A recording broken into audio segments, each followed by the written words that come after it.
All right. Apparently, I'm live. So let me share this link out to Twitter since I am, of course, late. For those of you who are familiar with me, Daniel Tom, and my work, the Protect Your Neck podcast, usually a little bit late there and maybe a little behind the scenes late sometimes at MMA Junkie, where you can find, of course, the bulk of my work. I'm going to share this and we will get on with the topics, and hopefully some of y'all will join. And we'll chat. We got Cage Warriors 113 going on right now. I'm going to have it playing in the background. And so we'll be discussing that. We're about midway through the card, still kind of in the earlier prelims. I didn't really have many takes to give you anyways, so the lateness didn't affect that. In case you were depending me on for like some Cage Warriors pick. As you know, usually I just break down UFC and Bellator's big fights as far as the Protect Your Neck podcast goes. So I wasn't going to offer that anyways, just more talking about Cage Warriors as well as the UFC's commitment for content right now. The pros and mainly cons that are being discussed about it, right? And whatnot. We're also going to be discussing, the current state of MMA media, how that's affecting me, others. Kind of touched on it, the trends we probably would start to seeing. We are seeing those trends everybody's putting their proverbial thinking caps on and whatnot. We're going to have some Tony and Khabib musings because I did go through and push through on a project on that. We'll talk about that more. And quarantine movie recs. That's right. I got 7 for you. Regular movies, kind of like in general movies all over, like some foreign films, some hipster picks, some classic stupid action. And then I got 7 martial arts, like straight up martial arts movies, because it's kind of a martial arts podcast, and it's going to be an extension of that. This will be kind of titled Live Chat number 1, but I'm going to transfer these episodes over to the Protect Your Neck podcast feed, which of course is on iTunes. You could subscribe for free. Go to mixedmartialanalyst.com, my hosting site for the podcast and all things, as well as click through links like Amazon, which I'm sure we're all using right now, as well as On It, which I hope you're using because they've got really sweet vitamins and products and whatnot. It's just your basic click-through setup. You go to mixedmartialanalyst.com, you click through those things, and a little bit gets kicked back to that program. So if you're already subscribing to the podcast, which is free, all these YouTube content will be there, and etc. I'm actually going to take the audio of like breakdown shows, probably just put like the Protect Your Neck podcast logo on there for the YouTube image. But I realize a lot of you use YouTube, so it's been a long time coming. Let's make a silver lining, out of this crazy situation with the COVID-19 coronavirus, whatever you want to call it. And let's get some things done. So as people pile into the chat, I'm trying not to be too repetitive as we push on. And of course, finally, we will end with your questions. Just go ahead and ask away. I will get to them in the chat there. So, all right. All righty. Okay, 3 minutes in, let's start. Pretty much as we're starting now, I'm going to share from one account, and I'm going to pull up Cage Warriors 113, of course, going down in England right now. And apologize. This is what happens when you don't have a producer and you're a one-man show. But that's everybody's boat now. Even if they have producers, I think everybody is, if they're not thinking about or, getting over the procrastination like me and making a makeshift studio. I know, very MMA centric, right? I know. This was the only posters I could find. And until I get a better setup, I figured let's just, let's keep with contrarian Dan Tom. Let's go non-MMA. Let's go movies. People think this is a film review podcast or something if you just tune in. Hey, shouts to IPA JJF. Going to be cutting down on the IPAs too. That'll be a good thing with this whole quarantine. That's one thing I didn't buy was more beer. So just whatever is in the fridge. Okay. Let's see here. I go this, share. People are piling in now, so I apologize for this. So, all right. I'm going to have Cage Warriors pulled up. So if there's any fun action, we'll see. But I got to make sure this volume is turned down because, don't want any of that. I mean, complain what you will. It's kind of hard not to watch live fights. Usually, we're so inundated with events, with Fight Pass and all these things. We're like, it's just cutting through a machete. But now it's just like we're grasping for straws at content. So I definitely understand people as far as, if you're on that side of things. However, That being said, obviously, I think we've seen a lot of people change tunes starting from the beginning of the week with even our president, even though he kind of never changes tune, he always kind of has a certain tune about him, whether you love it or mainly hate it. So you can tell even when people like that start shifting tune.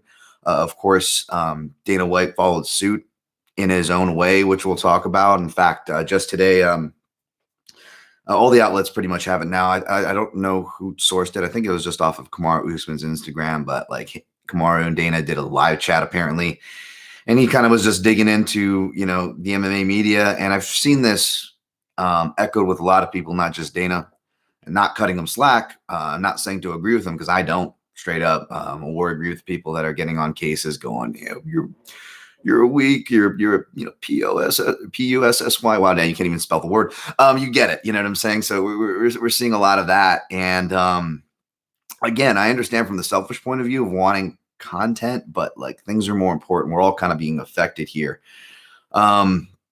It's going to suck financially for everybody, and I think that's what everybody needs to realize. And when Dana says comments like, in regards to the MMA media, like these people don't take care of people, have people to take care of. Obviously, I know what he means. He means that, most of us in MMA media aren't in charge of, X amount of employees. I get that's what he means.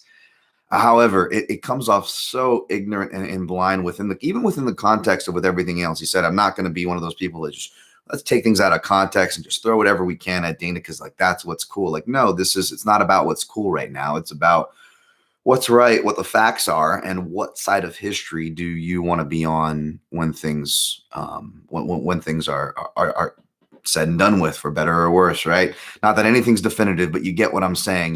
When it was the civil rights era, there's certain things like I'm sure we all have relatives who maybe God rest their soul, probably still use racial nomenclatures that aren't quite appropriate of today.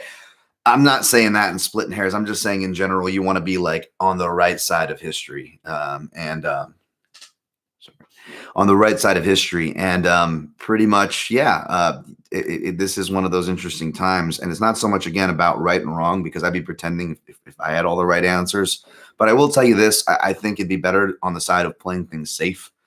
Especially when you just when we're just seeing these numbers, and I'm not epidemiologist, I'm not a doctor, I'm not any authoritative figure, so I'm not going to get too into the COVID-19 from that.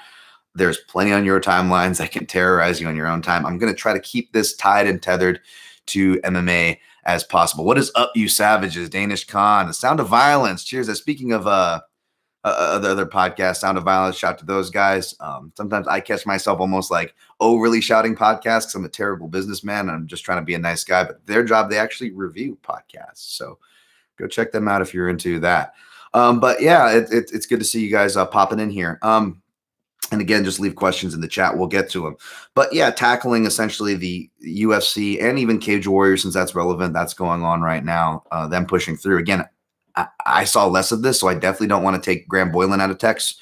But, I did see, headlines and snippets out there where he's essentially, comparing and analogizing by, saying, the subway stations in London are still open. So why shouldn't we, or something to that effect? And that's just, it's really tough to take things seriously. And you guys know my deal on USADA and how I feel about anybody that operates under the guise of safety. They're usually not looking out for safety.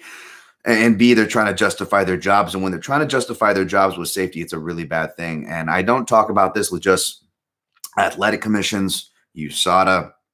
Probably one of the longest jobs I had was in construction, doing everything from digging ditches, laborer, painter, insulation that probably took, doing wall insulation that probably took years off my life. Eventually did a lot of supervision and project managing, numbers, budgets, etc. And unfortunately, that has to dealing with OSHA and other governing committees, again, that are there for the guise of safety, but it's usually just some overpaid dimwit with his thumb up his nose, watching you spot weld, and he doesn't even know how to fucking spot weld. Pardon my French. So I have a very distaste for many different measures. People within the construction company, when things started going capsizing in our 2008 bubble economic bust we had here in the United States.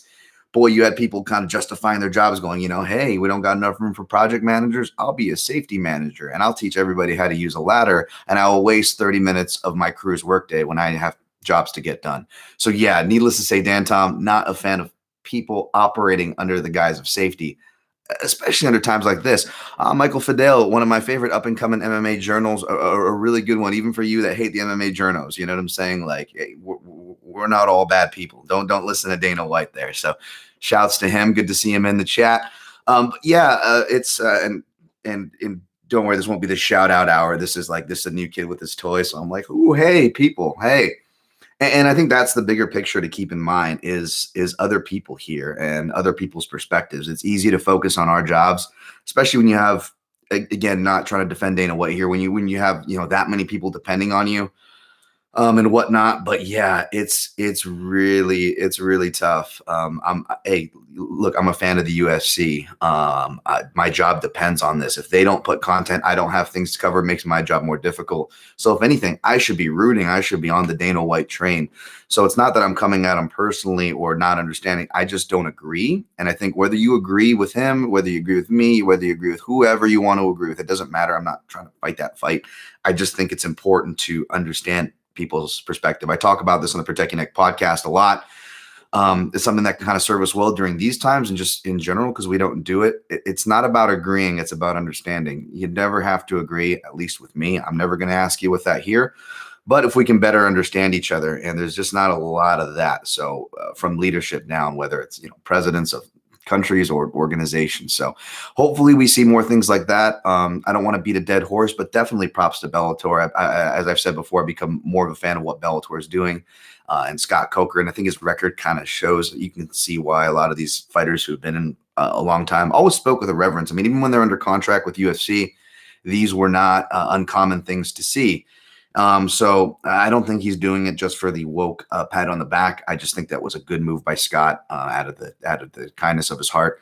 And it would be awesome to see the bigger companies do the same. I'm not going to go into the same Whole Foods rant, but that's another company I work for. And I saw their kind of corporate changeover when Mackey over there went from, a liberal woke guy to conscious capitalism and, being, a right winger in disguise. And I'm not either left or right, folks. Don't lower your pitchforks. I'm just saying, again, people doing under the guise of things is what I don't like. It's not, you like whatever you want, just be genuine and think of other people. Whereas Mackey now coming out with these things saying, hey, Whole Foods employees, you guys can pull your PTO wages and look out for each other because we're exposing you guys on the front lines. Hopefully they follow suit. I saw some states like Michigan trying to get grocery store workers classified as government workers, so they get free childcare. I'm all for that. And as someone who used to be a grocery worker who was denied benefits, when I got this bad concussion that sent me over to the MMA media, my corporate job is actually handling the registers and accounts at one of the local Whole Foods here in Vegas and training for my second amateur fight. That's right, Dana White. And I know you criticize a bunch of media. Some of us have actually fought. Some of us have actually spent their whole lives in martial arts competing and still deal with health issues because of it. Neither here nor there. And you got companies as well. Speaking of poor leadership, like Whole Foods, they actually spent money to even just deny me like Cobra insurance. And I actually, not only was I insured, I paid extra money to be insured because I was competing in jiu-jitsu, MMA, etc. at the time. So I'm very familiar with adverse times and companies choosing not to take care of people and tethering that again back within martial arts. So props to all the people out there. If you're watching, if you're one of those people who you're in one of those weird places right now where you kind of got to go to work and we don't know where our paycheck, which is kind of everybody to a certain extent, except for someone like me, I'm actually lucky. I was actually, I actually, face issues that many do when you spend too much time in. And I kind of already had to kind of deal with these problems. And instead of complaining about them, now I'm like, wow, maybe this is preparation for social isolation time. So I'm definitely not going to start complaining about my job. I'm still going to be creating content.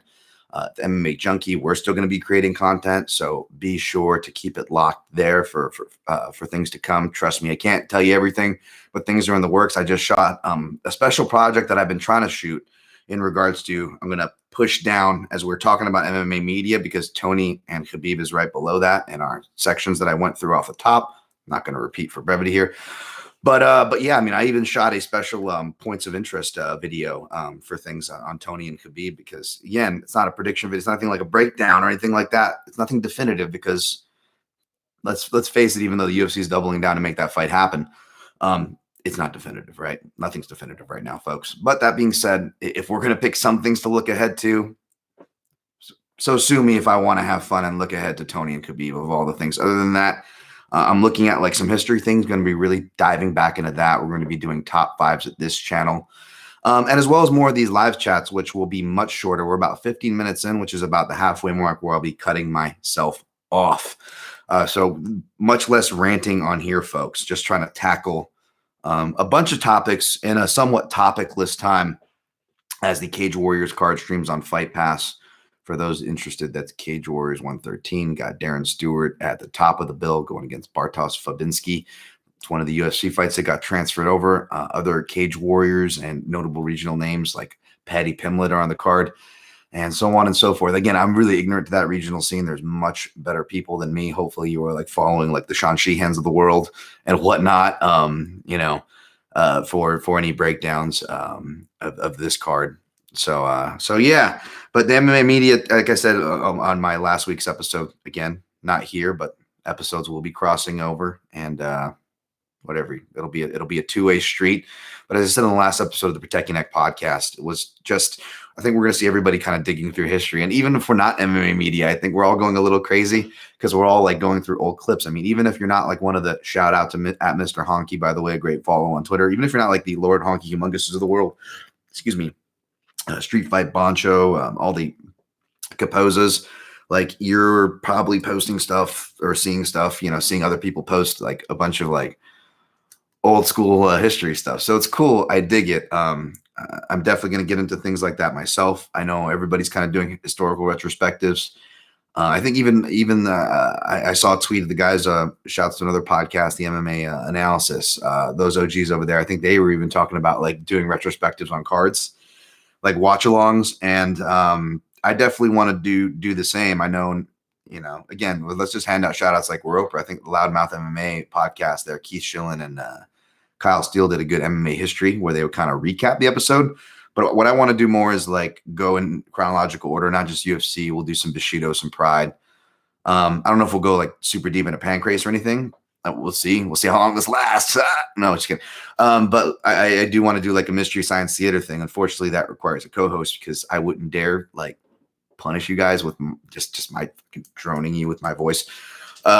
So that would be a little trickier, as well as obviously top fives, which those things can bounce co-hosts. So they're a little easier to book. I'm going to be sending those carrier pigeons out shortly, by the way. So feel free to hit me with top 5 topics you want to see covered.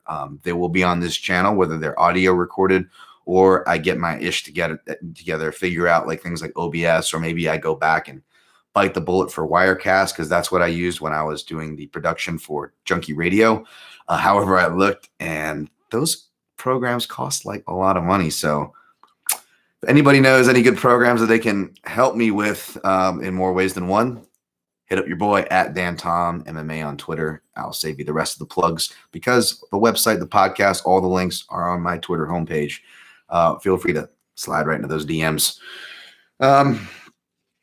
Yeah. All right. So, yeah, we already talked about Cage Warriors going on. We talked about, UFC's decision and Dana White against the media. Not going to go on a rant there or anything like that. As far as that, I'm sure other people, again, it's not even just me. I mean, you got, my dude Luke Thomas News over there, between him and Ben Folks MMA, with their handsomeness and their grappling savvy, I'm sure they could wrangle Dana White in a one-on-one. You've got the Elias Cepedas of the world. I believe he competed. JoJo Young's over at MMA Fighting. Shouts to him.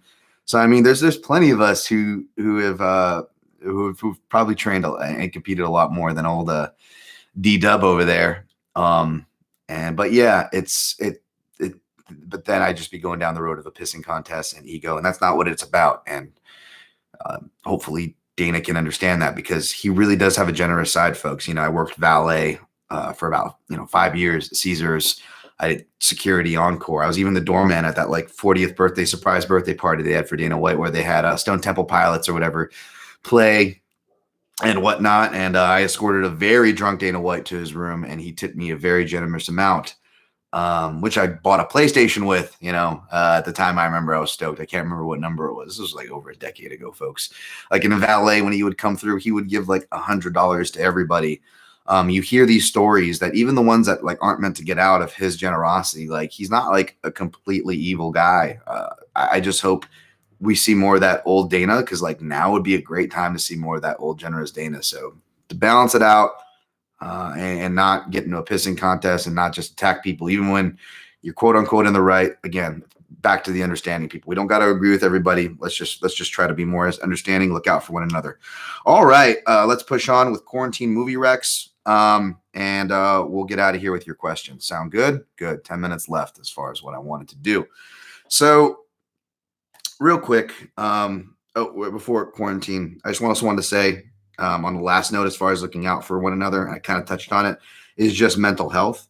It's kind of funny. Like most of us are having to get used to quarantine and being at home because we're not used to working at home. Most of us have healthy social lives. For those of you that know me or listen to my stuff, I apologize. Or it's unfortunate for you. I've struggled my bits definitely with, mental health, other things, plenty of things, both mainly like biological stuff. I was, born officially diagnosed. I'm not talking about, emotional sport animal stuff. And I'm not hating on that. I love my dogs. I'm just saying, you get what I'm saying. It's a very real thing. It's not easy to do. So I think those people and those people at risk really need support right now. And, again, I'm no perfect human being. I have plenty of faults, which is why, I've had failed friendships and relationships of the many before.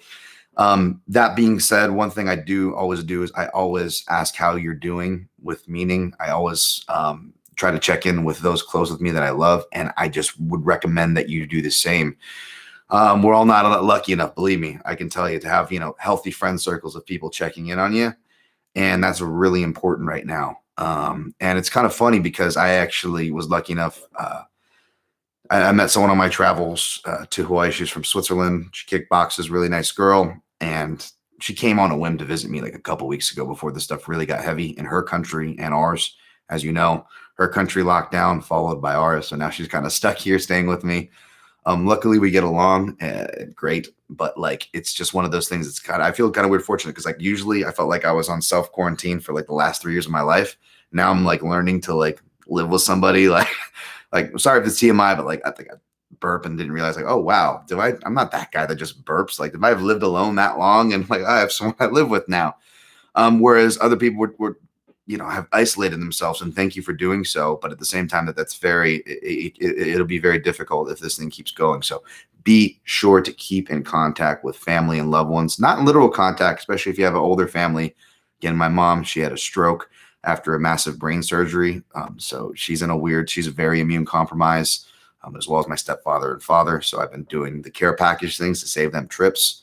So again, just not trying to talk for woke points here and get a woke pat on the back. Like, no, I genuinely just want to pass that on and hope you guys are doing the same, because even those of us who are strong and all this stuff and have great attitudes, you'd be surprised what some isolation will do to the strongest mind. So moving on, we got some fun topics: 7 movie recs, 7 martial arts recs, and questions, and we're out. So the 7 movie recs, these first 2 were kind of like things you shouldn't watch, I guess. I actually watched this before this stuff got serious, and it was called It Comes at Night. It's on Netflix. And I was like, thought it was like, ooh, what comes at night? Because I'm like a horror movie fanatic. I'm like, is it a monster? What's going on? We got Joel Edgerton. I'm down. Let's see what's going. Ends up being a movie about like kind of post-apocalyptic after a disease hits the world and like starts killing off people. And it just shows human nature, like the bad side of it. Kind of like The Walking Dead after the fun zombie stuff died down and it just became like repetitive human nature and showing how shitty humans can be. It was essentially just the shitty, depressing part. And you want to talk about bleak endings, it is the bleakest ending, and I won't spoil it. I'll leave it at that. But I was like, that's a really shitty movie to watch. And I think it was actually shittier that I watched it before this stuff went down, because like, now I'm like, okay, I can see why people are doomsday prepping and freaking out at the stores. Paradise Now is it's like won Best Foreign Film like 17 years ago. It was a really cool movie, but like probably not the kind of, I took this off a list at the last minute because probably like too heavy of a movie to watch. It's about like these 2 Palestinian brothers who get the call to do the whole jihad things, and it's showing that like, again, whether you want to agree or disagree or hate, whatever, you got to understand different parts of the world. And that was a good movie to understand, like, oh yeah, I guess, wow, not everybody are from this part of the world or from this religion are evil, believe it or not. Crazy thought, right? Wow. Paradise Now is always a great movie to remind of that. No, but Motherless Brooklyn was one of the few movies I made it out in theaters for. I don't know where it's streaming, so I felt bad putting this one on the list, but I suggest you go watch it. Edward Norton directed it. He kind of had this one in the cooker for almost like 10 years. I was following it a lot because I like Edward Norton. And I just like the premise of it. It was a detective with Tourette syndrome. I really dig detective movies, always wanted to be a detective. And, let's just say Tourette syndrome hits close to home to your boy. So I was very interested, and he did a really good job doing it justice. Like even the comedy of it, and all these things, like it was really well done. I don't think anybody would get offended from it either, like, or anything like that. Like it was really well done. Check that out. I wrote Amelie on here, but that also comes with a pairing. Amelie, of course, wow, I can't even think of the famous French actress, but was an award-winning foreign film. Again, even if foreign films aren't your thing, I think you'd be pleasantly surprised. It'll really distract you and uplift you in an odd way. But it also reminded me of another movie, Audrey Tautou is her name. The main actress is in. It's another French film. It's more reading, but this is a really cool movie. It's called She Loves Me, She Loves Me Not. And essentially it's I won't give it away, but it's a movie between a relationship of two people. And it's essentially the same movie played twice in one movie, except the first half is from one person's perspective.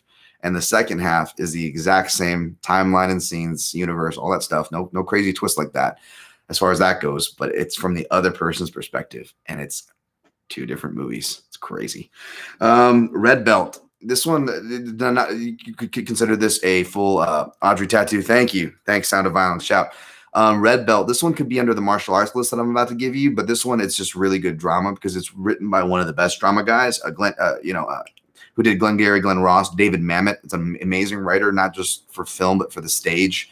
Is mainly what he writes for the stage. And you can kind of see in Glengarry Glen Ross, which is an adapted play, essentially. It's very like you could just do this in high school theaters. That's also a good watch classic from the early 90s. But Red Belt with Chiwetel Ejiofor, I believe, is the actor. Really good. And it pretty much is like it follows like one of those early like Wild Wild West UFC 1 days, but there's a much more realer story that's being followed, and it's got a very strong jujitsu ties. Not too unrealistic. You got some Tim Allen cameos. He's probably drunk while he's filming it. Damn, why are you taking shots at Tim Allen? I don't know, but go watch it. The Way of the Gun.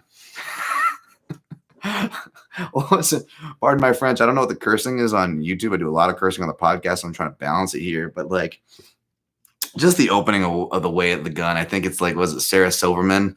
It's like, get off the car, you whatever, you and your gay uncle or something like it.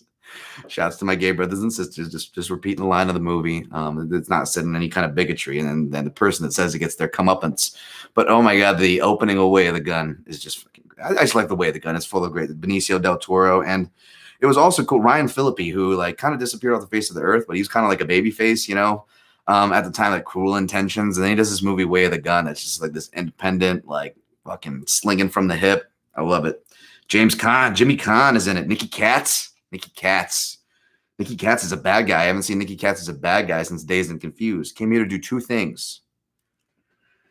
All right. And Risk Cutters. Risk Cutters is a good independent movie, a little fun movie about like death, the afterlife, which maybe doesn't sound like the most light of themes, but it gives you an alternative, fun perspective on doom and gloom. You got some guys like Tom Waits in there. It's a good time. The girl from the 40-Year-Old Virgin, I forget what her name is. She was cute. Dead and Breakfast. It's a musical movie about zombies. I think zombie movies are popular because we're all locked in and whatnot. But Dead and Breakfast is a musical with zombies. Got guys like David Carradine. That's right. Choke specialist. David Carradine. Jesus, Dan. Pool Hall Junkies. I feel like the MMA, like the classic MMA guys, like they'll probably like stuff like Fight Club, as I make fun of myself. Maybe not so much Taxi Driver because they're like fans of the Joker. And if you grew up with Taxi Driver like me, you realize where the Joker came from. So you probably also watched King of Comedy. And the chat thought Joaquin Phoenix did a good job in that. But Pool Hall Junkies, I think, like from average MMA fan, trying to put that in a nice way, to like random hipster, to just people that are hopefully much cooler than me. I think we'll still like pool hall junkies. You got some fun things at the bar. You can learn little hustles there. All right. That was probably more than things. 7. All right, seven martial arts movies. Going back to like 1976 or something, like early Jackie Chan, Shaolin Wooden Men. I love Shaolin Wooden Men. It is just a classic one. If you're into old kung fu movies, old Jackie Chan, track down Shaolin Wooden Men. I'm going to post these on Twitter, by the way.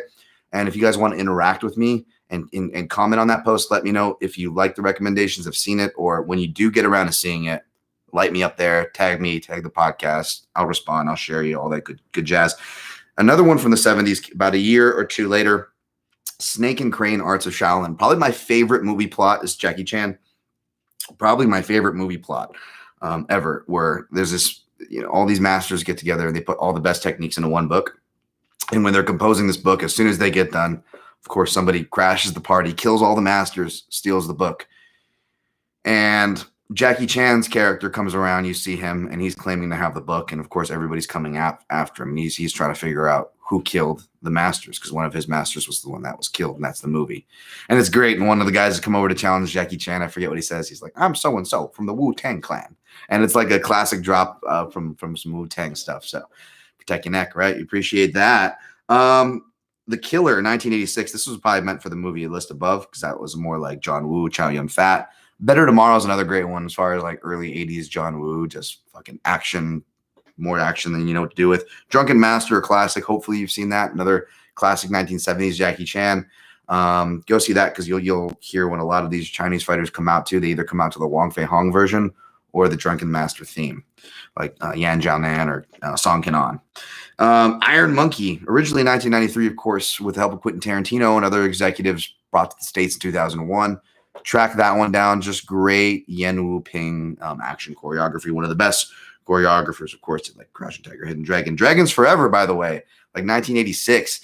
I know, shout out to Bloody Elbow, Zane Simon. I know Zane loves that one. We've talked about that one. You got Yuan Biao, who's super underrated. I mean, this guy was as acrobatic as he was martial art, probably more acrobat than martial artist, and more acrobatic and stunt than even Jackie Chan. Although didn't have the opportunities to do his grand scale, but as far as what he could physically do, this guy's a freaking athlete. Sammo Hung did not look like an athlete, but you got to love him because he could spin kick like a motherfucker. There goes the curse words again. Shogun Assassin, as far as 1980s, that's a classic, a little more on the Japanese side. Gore, you'll see where Quentin Tarantino kind of draws a lot of his inspiration from, and then you can go into like Lone Wolf and Cub from there. And Who Am I? One of my favorite Jackie Chan movies from the 90s. Really fun. Good plot, good stunts, and then you got like straight up fun martial arts choreography. He does a fight with a hand specialist, so it's like fast hands, and then he does a fight with a taekwondo kick specialist, so it's just like really flexible guy, and he has to like get past the guy with all kicks, and it was fucking super sweet. So those are the movies. I'll post the list on Twitter at DanTomMMA. Thank you guys for those of you in the chat. No questions today. I don't blame you. I was late again. It was my fault. I had this channel actually set up for 5 years. The live channel was ready to go, but dude, a lot of things have changed since then, including like, Google accounts, email accounts, all that things. And I actually had to create a new channel the other day, and YouTube took longer than the 24-hour period. So I apologize. That's why it was late. So I'm going to be going for Thursdays from here on out, doing chat editions until cards come back. And when cards come back, we'll go back to regular breakdown shows on the podcast, which will also be here on this channel. So share and subscribe. And instead, I will be doing these kind of live chat, kind of MMA chats for recap purposes. And we'll be doing that after the show. No added cost. Be on the podcast stream. Just more content for you guys. Assuming we get back there soon. Knock on wood. The Sound of Violence, favorite bad MMA movie. I genuinely love the hell out of Fight Valley and Supreme Champion. You know what? Shame on me. I have not seen either of those two, and really mainly for Fight Valley because Misha Tate's in it. We were in the military trip. I was, it was small talk talking about movies, and I almost like wanted to say like, oh, Fight. I'm like, no, I don't want to bring up that I don't want to watch it. I'm not going to be fake and be like, loved you in Fight Valley. I don't want to be that guy who freaking didn't see it. I got to see that one though. But so what's my favorite bad one? I guess probably one of the Never Back Downs with my dude Todd Duffy in there. Shouts to Todd. I guess that would probably have to be it. I don't know. Oh, I do like the one where, what was it? It was an early 90s one. This probably wouldn't classify as MMA, but it wasn't like Never Back Down 2 or like, or whatever, where it's like in the cage, but it was something similar where this dude is trained by like the black janitor. It's like, and it might even be like the same black janitor from Rudy, who watches him from the sidelines. Like it was one of those things that he teaches. He used to be a karate man. And he teaches him like karate, and he goes and competes in like some underground tournament. If you guys can hit me up with that title and what movie I'm thinking about, this is like straight up 92 or 93. Like it couldn't have been later than 93. Like that's probably my worst MMA movie, if that even counts. So thanks for that question. Again, we'll be doing more of these. So I don't expect the interaction to be much. I mean, again, my podcast is probably like 10 listeners. So I mean, I got like half of you on the chat today. So that's an accomplishment. So no, joking aside, hopefully we'll get bigger. Thank you guys for stopping by. For those of you watching on the replay, again, subscribe to the Protect Your Neck podcast for free on iTunes, coming soon to Stitcher and SoundCloud, or available for free as well on smartphone-friendly players at mixedmartialanalyst.com, the host site. Get at me on Twitter at DanTomMMA. And until next time, protect your neck.